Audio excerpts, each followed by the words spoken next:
Bonjour chers élèves. Dans cette vidéo qui est destinée aux premières années sciences maths français, aussi premières sciences français et les premières années sciences et techniques et aussi économiques. Ça concerne la notion de logique et ça concerne spécialement l'équivalence logique de deux propositions et c'est le dernier connecteur logique ou bien la dernière opération. On a parlé des opérations logiques ou bien les connecteurs logiques. Ça entre la négation, la conjonction, la disjonction, donc 3. L'implication, ça touche le raisonnement, bien sûr, le raisonnement mathématique et aussi l'équivalence, ça touche le raisonnement mathématique. Il nous reste dans la leçon de notion de logique ce qu'on appelle les lois logiques, qui ce sont des lois soit de négation, elles nous donnent des règles, soit des lois raisonnement de raisonnement mathématique. Parce que les raisonnements mathématiques, ils se basent sur des lois logiques. Des lois logiques, ils sont toujours vraies. Et il y a normalement la dernière partie sont les raisonnements mathématiques. On va les faire en détail. Je passe maintenant à l'équivalence logique. On a déjà parlé de l'implication et avant de donner les symboles, on a déjà parlé de l'équivalence. L'équivalence montrait que ABCD, le triangle ABC et rectangle au point A équivaut, ou bien si et seulement si, AB carré plus AC carré égale ABC au carré. Donc il y a double. Donc dans l'implication, il y a l'implication directe, l'implication réciproque. Donc la conjonction de l'implication directe P implique Q et Q implique P, il nous donne ce qu'on appelle l'équivalence logique, ça veut dire double flèche. P il donne Q et Q il donne P. Donc l'équivalence des deux propositions P et Q est la proposition P implique Q et Q implique P, c'est-à-dire la conjonction des deux, qui est vraie si les deux sont vrais ou fausses en même temps. Ça veut dire le vrai est l'équivalent au vrai et le faux est équivalent au faux. Et le vrai, non, bien sûr, il n'est pas équivalent au faux. Et on a déjà parlé que deux propositions sont équivalentes. Maintenant, s'ils ont même valeur de vérité, ça veut dire les deux sont vrais ou bien les deux sont fausses. Si les deux valeurs de vérité sont différentes, vrai et faux, l'équivalence, elle est fausse. Et ce qui s'ajoute dans cette partie, c'est le symbole de l'équivalence. On la note P équivaut à Q et qui se lit P équivalent à Q, P équivaut à Q, ou bien P pardon, si seulement si Q. La table de vérité, normalement, une petite table PQ, il y a normalement vrai, vrai, faux, faux, pour Q, vrai, faux. L'équivalence, elle est vraie dans deux cas, et surtout dans le raisonnement mathématique, on va adopter la première ligne. Donc, si les deux sont vrais, l'équivalence est vraie. Normalement, et si les deux sont fausses, l'équivalence est fausse. Mais le vrai, faux, l'équivalence est fausse. Et faux, vrai, l'équivalence est fausse. Et je vais donner des exemples. La proposition, normalement, ça n'a rien à voir entre P et Q, ce sont deux propositions quelconques. La valeur absolue de 1 moins pi égale pi moins 1, équivalent 1 sur racine de 2 égale à 2 sur 2 égale 2 sur 2. Normalement, pi c'est quoi? C'est 3,14. Celle-ci, c'est normalement, celui-là, c'est négatif. Il est négatif, donc je prends son opposé. Donc celle-ci, c'est vrai. Mais 1 sur racine de 2, c'est pas 1. Donc il est fausse. Donc l'équivalence est fausse. La proposition, quel que soit x appartenant à R, x carré plus a est strictement positif, il est vrai. Et le pi, c'est pas un élément de Q, donc il est vrai, et le vrai est l'équivalent au vrai. La proposition 1 moins racine de 7 est positif, racine de 7 il dépasse 1. Parce que 7 est supérieur à A, donc racine de 7 est supérieure à A, donc celle-ci il est fausse. Et 1 plus racine de 2, il est fausse, et le faux, il est équivalent au faux. Je passe maintenant aux remarques. Normalement, dans les remarques, il n'y a pas une seule chose. Donc, les propositions P équivalent à Q et non P équivalent à non Q, ils sont équivalentes. Et je sais que deux propositions sont équivalentes si elles ont même valeur de vérité. P équivalent à Q, il est vrai si les deux sont vrais. Si P est vrai et Q est vrai, non P il est fausse et non Q il est fausse. Et l'équivalence ici, ça sera vrai, celle-ci c'est vrai. Si P et Q sont fausses, l'équivalence il est vrai et non P et non Q, ça sera aussi vrai parce que si P est vrai et Q, si P est fausse et Q est fausse, non P ça sera vrai et l'autre est vrai. Et le vrai est l'équivalent au vrai. Si l'une des deux est fausse, par exemple P vrai, Q fausse, celle-ci ça sera fausse. P vrai, donc non P elle est fausse. Q fausse, donc non Q est vrai. Et le vrai n'est pas équivalent au faux. Donc, celle-ci, on va l'utiliser aussi dans le raisonnement. Parfois, au lieu de montrer que P est équivalent à Q est vrai, on peut montrer que non P est équivalent à non Q est vrai, parce qu'elles sont équivalentes. Je touche maintenant le raisonnement mathématique, parce que ça, c'est une partie, ça sera la dernière partie des raisonnements de la logique. Et le but de la logique, c'est quoi? C'est le raisonnement mathématique. Dans le raisonnement mathématique, pour montrer que P équivalent à Q est vrai, on peut utiliser l'une des techniques suivantes. La première, on peut montrer ce qu'on appelle les doubles implications. L'implication directe vraie et l'implication réciproque vraie. Donc, si les deux implications sont vraies, alors ça c'est la définition, donc P équivalent à Q est vrai. Deuxième chose, on montre que les deux équivalences sont vraies, ce qu'on appelle la transitivité de l'équivalence. C'est comme le cas pour montrer que P implique Q est vrai, on peut montrer que P implique R est vrai et R implique Q est vrai. Donc, et je peux en déduire que la première est équivalente à la dernière et implique la dernière. La même chose. Pour montrer que l'équivalence est vraie, on peut utiliser ce qu'on appelle des équivalences. On verra même des équivalences successives, ou bien la transitivité de l'équivalence. Et ça apparaît une loi de raisonnement par équivalence successive. Donc, on montre que P est équivalent à R vrai, et R est équivalent à Q vrai, donc P est équivalent à Q est vrai. C'est la transitivité de l'équivalence logique. Et je vais commencer je passe maintenant aux exercices.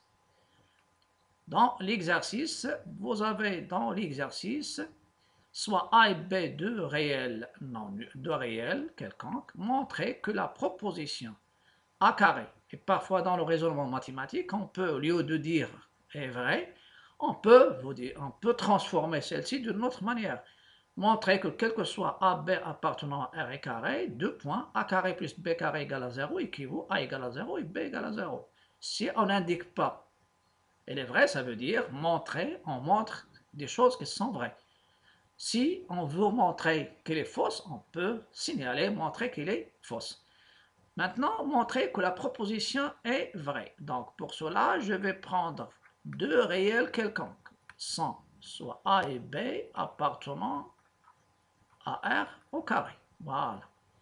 Je vais montrer la première implication, montrant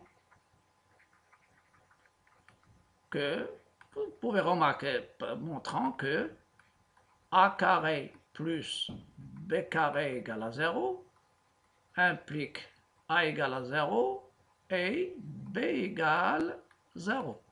Montrant, j'indique est vrai. Pour cela, je vais utiliser l'hypothèse et la conclusion. Voilà. Je vais faire, supposons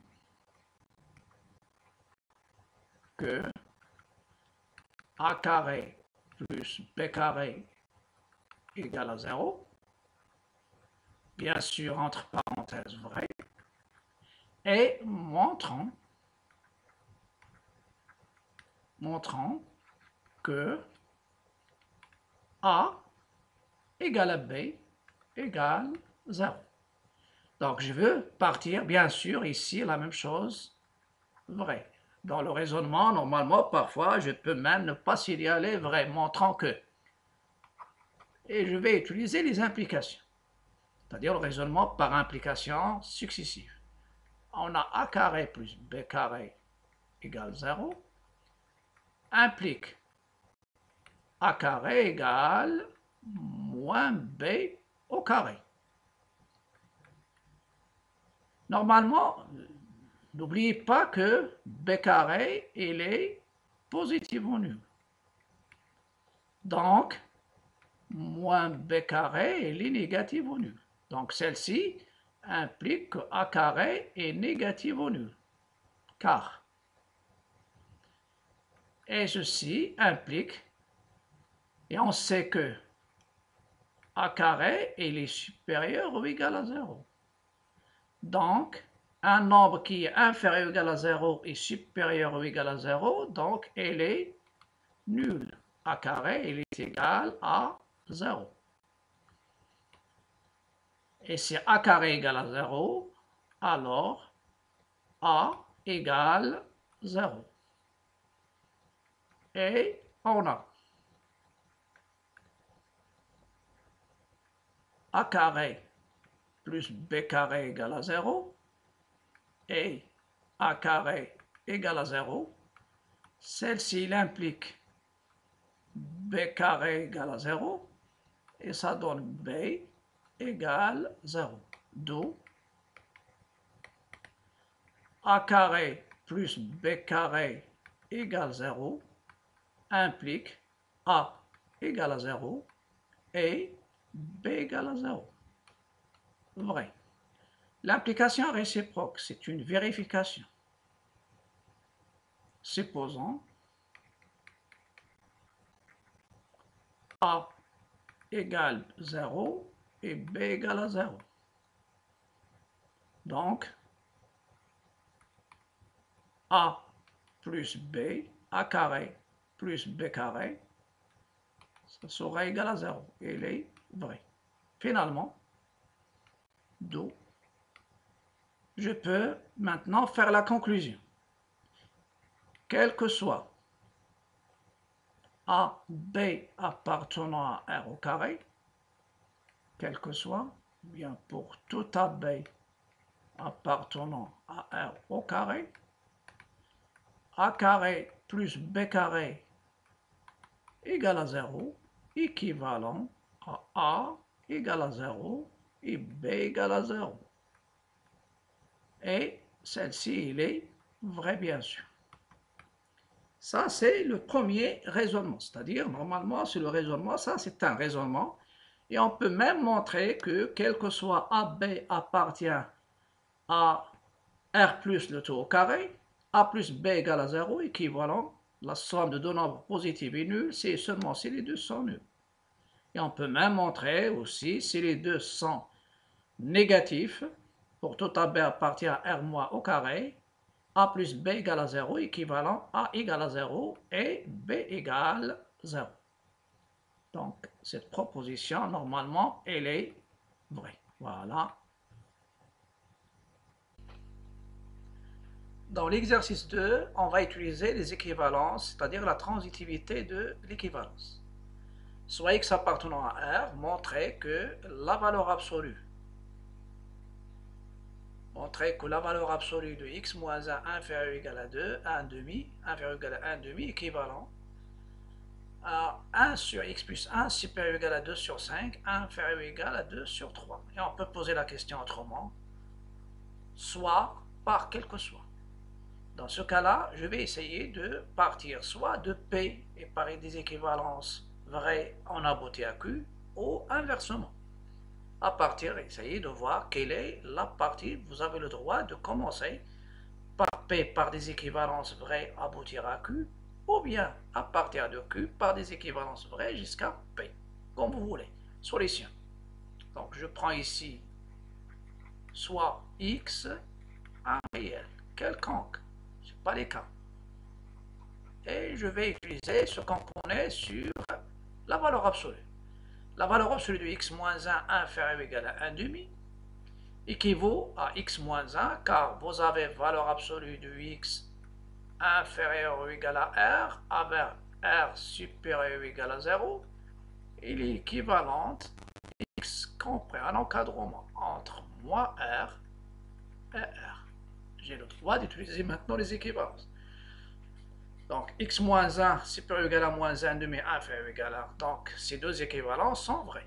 C'est-à-dire celle-ci équivalente à celle-ci. Après, pour les inégalités, je peux ajouter 2 au deuxième, au 2, pour avoir x plus a, je vais rajouter 2 aux 3 membres de l'inégalité. Ça, c'est une propriété. L'inégalité ne change pas si on ajoute aux 2 membres, aux 3 membres, bien sûr, le même nombre. Donc, ça donne x moins 1 plus 2, c'est x plus a, entre moins 1 demi plus 2. Vous pouvez encadrer x, c'est-à-dire ajouter 1, et après ajouter un autre 1. Donc, ça donne x moins 1 plus 2 entre moins 1 sur 2 plus 2 qui donne 4, 4 sur 2 moins 1 c'est 3 sur 2 et celle-ci c'est 5 sur 2 et ça va vous donner par équivalence, donc celle-ci, la dernière, elle est équivalente à x plus a entre 3 demi et 5 demi. Je sais que lorsque je passe à l'inverse, si vous avez x entre a et b et vous avez a et b sont différents de 0, alors 1 sur x, ça sera compris entre 1 sur b et 1 sur a, c'est-à-dire l'ordre. Donc 1 sur x plus 1 est compris entre 2 sur 5 et 2 sur 3, sans des équivalences vraies. Donc ce que je peux en déduire, que quel que soit x appartenant à R, il y a une équivalence qui est vraie, valeur absolue du x moins 1 inférieur ou égal à 1 demi est équivalent, là, il est équivalent, c'est-à-dire, et j'ai déjà dit, vous pouvez commencer par deuxième aussi, inférieur ou égal à 1 demi équivaut à 1 sur x plus 1 et compris entre 2 sur 5 et 2 sur 3. Et je peux ajouter proposition vraie. Voilà. Donc, ça sera tout pour aujourd'hui, c'est-à-dire ici, dans la vidéo suivante, c'est-à-dire que je vais donner après, c'est-à-dire, je vais parler de ce qu'on appelle les lois logiques et je vais toucher aussi les raisonnements mathématiques parce qu'il y a des lois de négation et il y a des lois concernant les raisonnements mathématiques. Avant de vous quitter, n'oubliez pas de cliquer sur le bouton s'abonner pour m'encourager et soutenir ma chaîne. N'hésitez pas aussi de liker, partager et commenter et aussi vous pouvez suivre ma page Facebook que j'ai déjà donné, j'ai déjà mentionné son nom, c'est soutien math, soutien math.j avec soutien S majuscule, math M majuscule et J aussi M majuscule. À bientôt et à la prochaine vidéo.